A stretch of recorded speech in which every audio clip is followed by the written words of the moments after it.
Hello and welcome to the bare minimum that you need to start seeing results. Today I've got a few points to go over, and my promise to you is that after watching this video, you will know what you need to do at minimum to start seeing some results. Just to clear up, this is of course about your health and fitness. I'm sorry if you're looking for financial advice or anything else like that. This video isn't for you. This is going to show you what you need to do to start seeing results in your health and fitness. So first things first, you're probably wondering, why should you listen to me and who am I? So I am a qualified personal trainer, and by qualified, I don't mean these, I mean these actual qualifications. I have my level 3 personal training qualification and I'm fully qualified to personal train and online coach. Here are a couple of examples of results that I've gotten, not just for myself, but for clients as well, to really show you that I know what I'm talking about.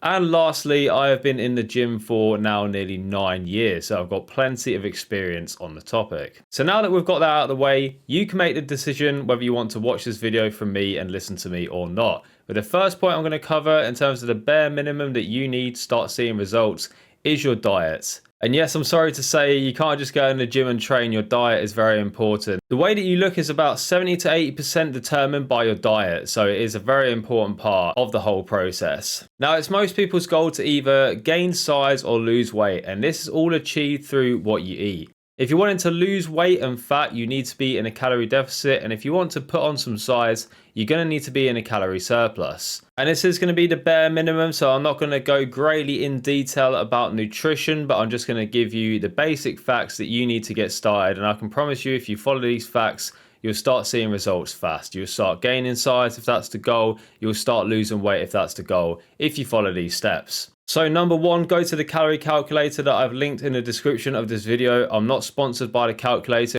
It's just the one that I use myself, and it's very effective in doing its job. You're going to want to go there, fill out your details, and then whatever it tells you your maintenance calories are, you're going to want to go about 300 to 500 calories below that if the goal is to lose weight and fat. And you're just going to want to go about 100 to 200 calories over the maintenance in order to gain size. Now, why is it such small numbers? Let me explain on each side. We don't want to go more than 500 calories below our maintenance because we want to make sure that week to week we are losing fat and not muscle. If you don't give your body enough calories in order to fuel it for the sessions, you're going to start losing your muscle and you're not going to achieve that lean and toned, as people like to say, look that you're after. There needs to be a balance there. You need to take it slow and you need to make sure that you're maximizing the amount of fat that you're losing and minimizing the amount of muscle that you're losing in order to achieve the goal that you want. Now, we're looking at even less of a margin when we're looking to gain size, only 100 to 200 calories. Well, why is that? It'll be very easy to gain fat in a surplus, and it is a lot harder to build muscle than it is to lose fat. Fat loss is going to come quicker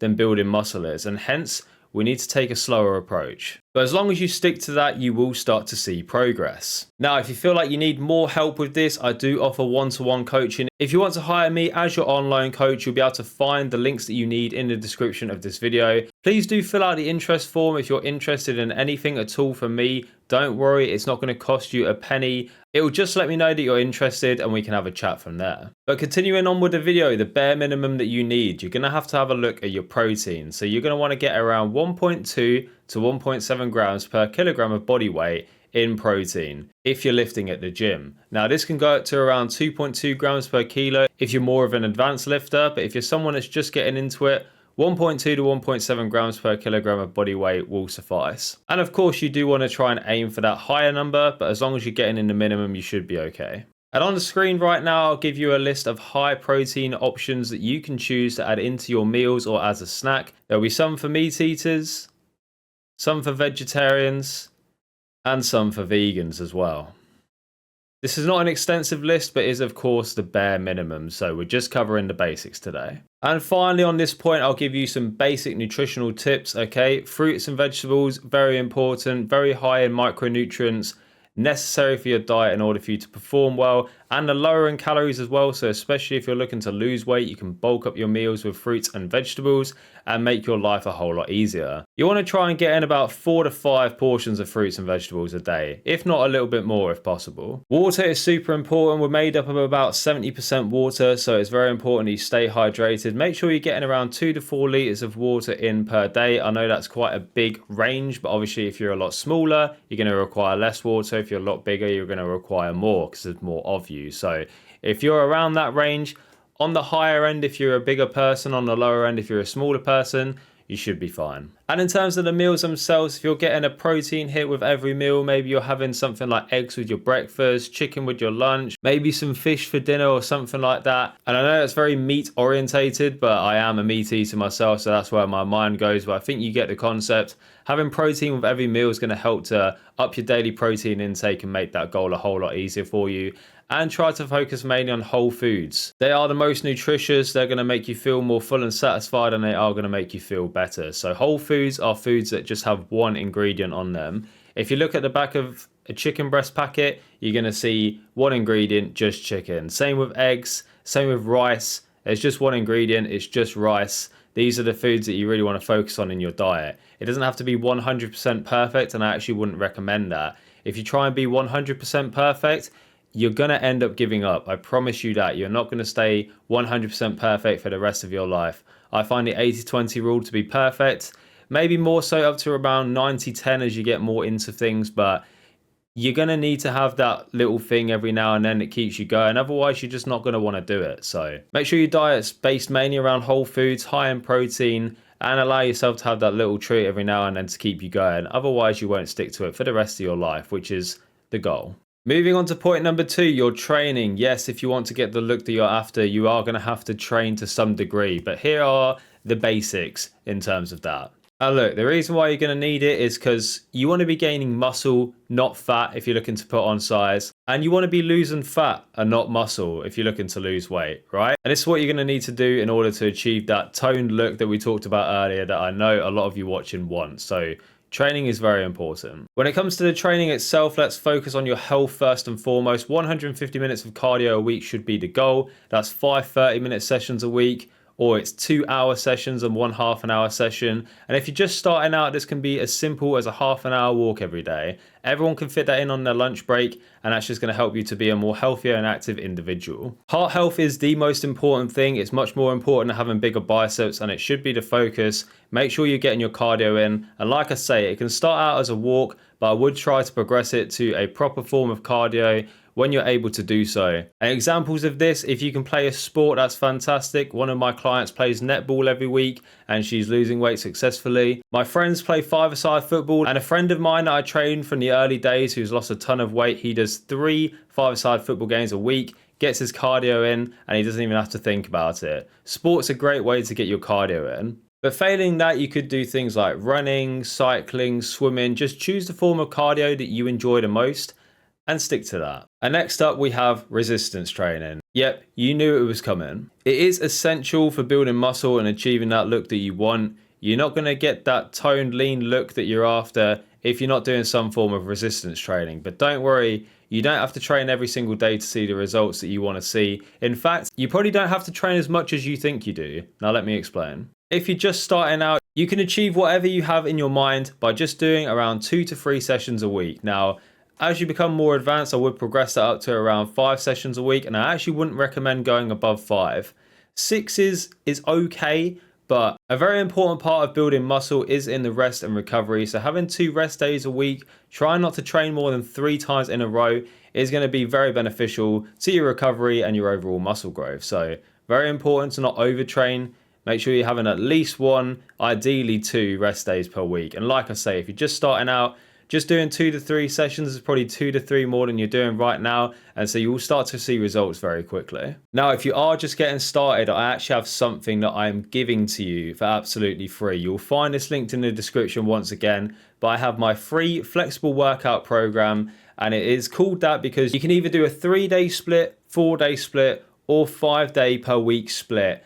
And all of the exercises that you'll find in the program can be done simply from home with nothing more than a pair of dumbbells. So if you're looking to get started, pick up the free flexible workout program right now. You will not regret it. You have nothing to lose, and it will help you get started. I do also have other programs as well, including my latest edition, my strength and nutrition plan. It's a 12-week program, and you actually get the first week for completely free. So again, if you're someone that's a bit more advanced, if you started going to the gym and you're sort of lacking direction, you're sort of wondering what to do, take a look at that. Take the first week for free on me. Try it out. Let me know what you think. But be warned, if you do the first week, I can almost guarantee you're going to want to continue on after that. So check that out. But to end this section on training, let me explain a couple of very important things. Now, the optimal way to train is by training each muscle group twice a week. So what I'd recommend, if you're doing 2 or 3 days a week, I would do full body sessions. If you're doing 4 days a week, I'd recommend 2 upper sessions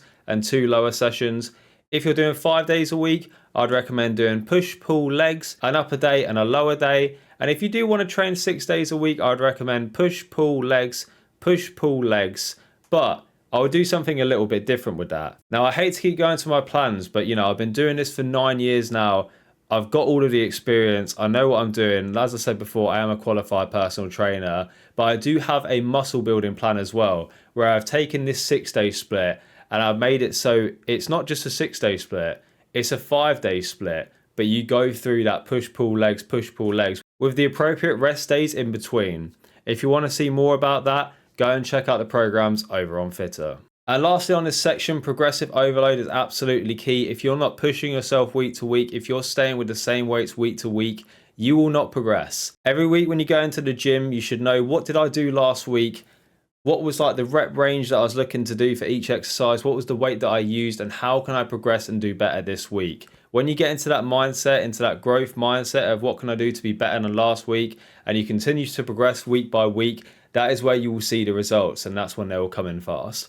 Okay, so point number 3 that I want to speak about is goals. And yes, I know I said that we're talking about the bare minimum today. In my personal opinion, this is part of the bare minimum. Let me use an analogy to really write this one home. So imagine you get into your car, you turn it on, you drive out your driveway, and you drive off, but you got no destination in mind, so you don't know where you're going.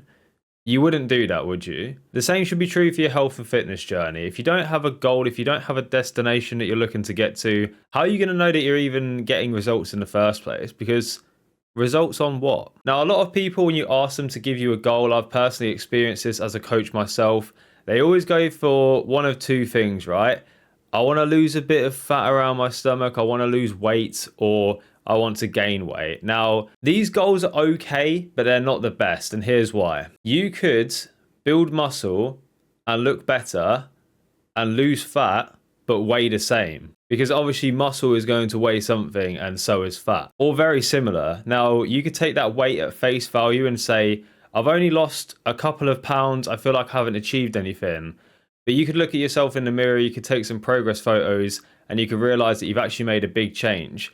You could be in the gym and you could be lifting a whole lot more than you was on day one. And you might even have progressed up to doing a certain exercise. Some people are looking to progress up to doing their first squat, whether that be with a barbell or something like that. Maybe they've done their first push-up. But if your goal is just purely based around your weight, there's not really that regular feedback there. It's not really something that's going to inspire or motivate you. So in terms of like general goals, I can take you through some goals that I've helped my clients create. So number one of my clients wanted to do their first push-up. So we went through and thought about progressions on how she could get there. One of my clients is currently progressing towards their first pull-up, and one of my clients is progressing towards their first 5K run. Now, these are goals that are easily measurable. You can go to the gym, or you can, go for your runs week to week, and you can work towards something. And when your mindset is on that, achieving a certain goal within health and fitness, honestly speaking, the weight loss and the fat loss is just going to come part and parcel with that. Obviously, in terms of this, it's like we said before about your diet, your calorie intake, and your general nutrition are very important. But it's really those specific goals based around things that you want to achieve that's going to drive things home. And that's going to be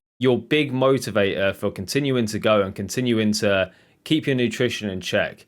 I'm currently training for a Hyrox, and with that in mind, I ensure that my nutrition is on point at least 90% of the time, right? We're all human, we're not going to be perfect 100% of the time, and that's also not reasonable, right? You're never going to not have another sip of alcohol again in your entire life, unless you're someone that just doesn't drink anyway. You're never going to have no takeaway ever for the rest of your life. You're never going to not have a single carb again for the rest of your life, all right? What you do needs to be sustainable for the long term. But because I know I'm training for this Hyrox, my training is on point. It's super specific to what I'm trying to achieve, my overall goal of completing my first Hyrox in a reasonable time. And also, just saying that is not a great goal, a reasonable time. Your goal should always be time bound. So your goal should always have a time against them. So actually, what I'm looking to do is not just complete my first Hyrox, but complete it in under an hour and a half. That's a good goal right there. That's specific. We know exactly what we're going to do. It's on the 3rd of May. It's at the London Olympia. I know what stations I need to do. I know what I need to do to get there. That's the type of goal you want to be trying to figure out for yourself. It doesn't have to be for an event. It could be as simple as just learning to do your first push-up or pull-up. As long as you've got something like that in place, you're getting in your car, you're setting off, and you know what destination you're going to. So for me, having that goal there is very important. But yes, of course, if you do have an event to train for, like a high rocks, it could be a half marathon, it could be a tough mudder, obstacle course style of thing, anything like that. These goals are perfect because they're super specific. Your training can be super specific around them. And once you reach that goal, you reach that day and you achieve your target, you're going to feel so proud of yourself. More so than seeing the scale weight go down. I can assure you of that. I personally have experienced both over my 9 years in the gym. And when I've completed my half marathons, I've done 2 of them. Those were the best feelings that I've ever had in my experience. Way more than losing some weight. And these goals, just like I say, give you purpose and motivation. Now, if you want help setting yourself some goals, some specific goals, some measurable goals, achievable goals, realistic goals, very important. And they need to be realistic. You're not going to look like Chris Bumstead. Make sure your goals are realistic and time bound. If you need someone to help you with these goals, this is where my one-to-one coaching comes into play, and it's perfect for that. So do check that out. Like I said before, fill out the interest form in the description of this video. Let me know that you're looking to work with me.